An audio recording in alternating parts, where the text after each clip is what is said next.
bienvenue à la première vidéo des notes de cours.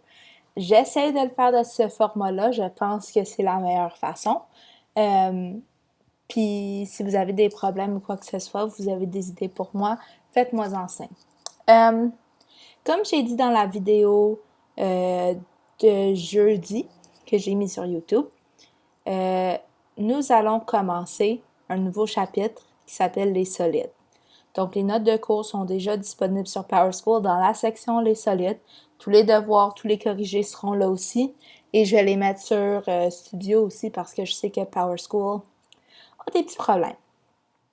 Je vous rappelle, à chaque jour, on va faire un nouveau cours. Une nouvelle vidéo va être déposée sur YouTube et aussi le corrigé. Donc, il va en avoir 2. Puis, on commence avec les notes de cours d'aujourd'hui. Donc, aujourd'hui, le cours porte sur la classification des solides. Donc, tout ce que c'est vraiment, c'est de voir les différents types de solides et qu'est-ce qu'ils sont, puis c'est quoi qui définit ces solides-là. Donc, un solide est une figure à 3 dimensions qui possède plusieurs faces planes ou même des faces courbes. Donc, nous, il y a longtemps, là, peut-être avant même, comme genre en février, on a vu les figures planes. Donc, les figures planes, carrés, rectangles, trapèzes, tout ça, c'est des figures à 2 dimensions. Des solides, c'est tout ce qui est en 3 dimensions. Donc, c'est un peu plus difficile à dessiner et ainsi de suite. Et les solides peuvent posséder des faces courbes ou des faces planes. Donc, c'est là où est-ce qu'on a introduit aussi toute la matière qu'on a vue sur les cercles. Un polyèdre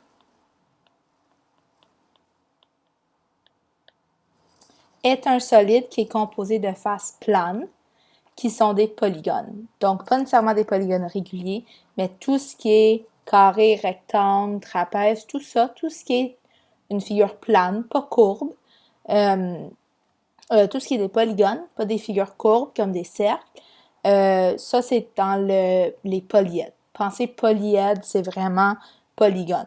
Donc, tout ce qu'on est habitué à voir. Un corps rond, puis ça le dit un petit peu dans le nom, là. Un corps rond est un solide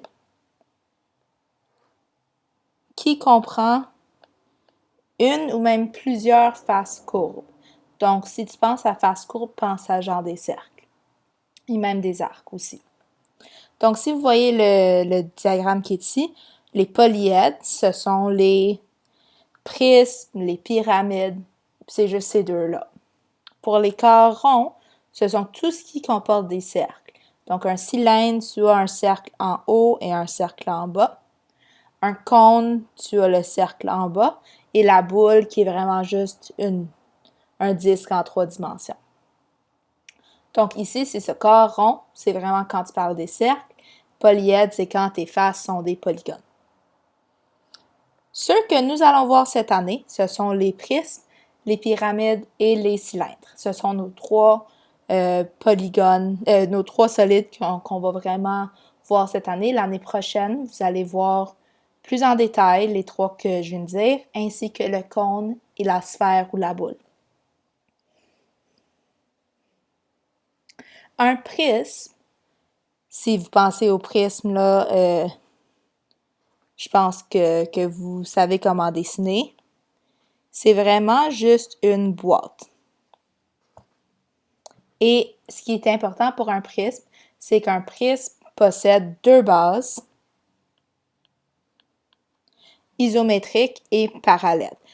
Les bases, il y en a seulement 2. Il n'y en a pas plus, puis il n'y en a pas moins. Donc, si tu penses au dessin que j'ai devant moi, les 2 bases, ça serait mes 2 carrés. Celle-là et celle-là, puisque c'est mes seuls éléments que j'en ai 2, et sont isométriques et sont parallèles, sont comme un en face de l'autre. Ces faces latérales sont des parallélogrammes, et nous, là, ça va vraiment plutôt être des rectangles.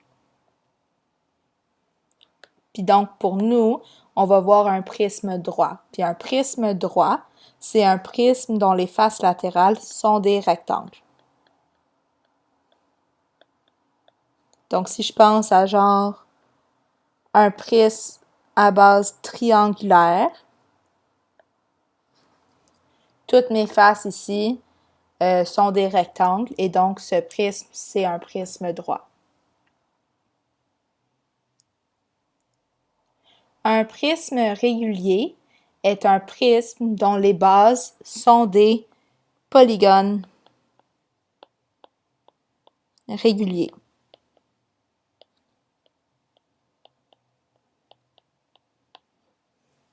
Donc, par exemple, on pourrait faire un prisme, puis je vais essayer de le dessiner. Oui.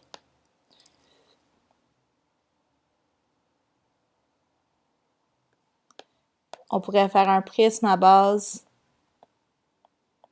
hexagonale. Et ça serait vraiment un polygone ou un prisme régulier. Et il serait droit si toutes les faces latérales, donc toutes les faces sur le côté, sont des rectangles. Je suis désolée pour mes dessins. J'ai fait de mon mieux.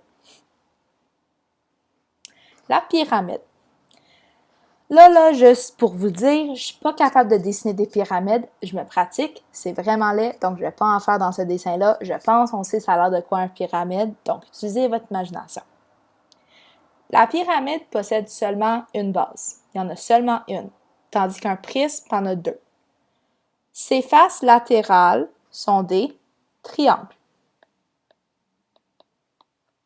Pour n'importe quelle pyramide, tu peux avoir une pyramide à base carrée, une pyramide à base hexagonale, octogonale. Toutes les faces latérales, toutes les faces sur le côté sont des triangles. Et les faces latérales, les triangles, ils montent vers le haut et se rejoignent dans un sommet qui se nomme l'apex. C'est comme le pic en haut.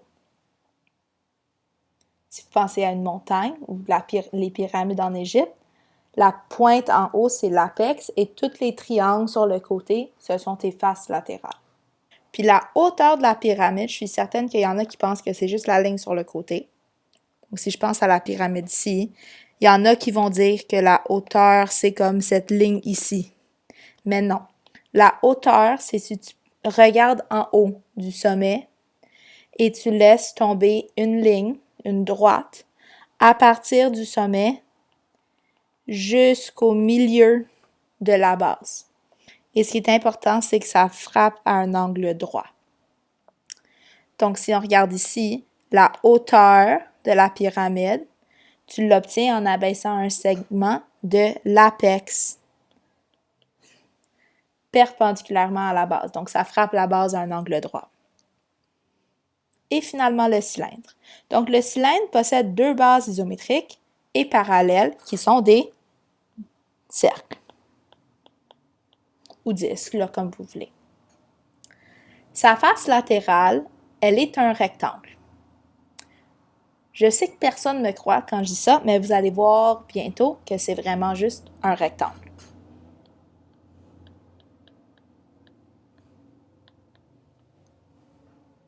Et c'est tout pour les notes de cours aujourd'hui. Donc, dans les prochains cours, on va regarder chaque solide, on va regarder le développement de chaque solide ainsi que comment calculer son aire. Donc, c'est tout pour ça aujourd'hui. J'espère que vous avez apprécié la vidéo et que ça vous aide dans vos notes de cours, dans vos devoirs. Si jamais vous avez de la difficulté, n'hésitez pas à retourner voir la vidéo sur YouTube. Elle est là pour cette raison-là. Et si vous l'avez aimé, s'il vous plaît, faites un petit like et on se voit bientôt. Bye tout le monde!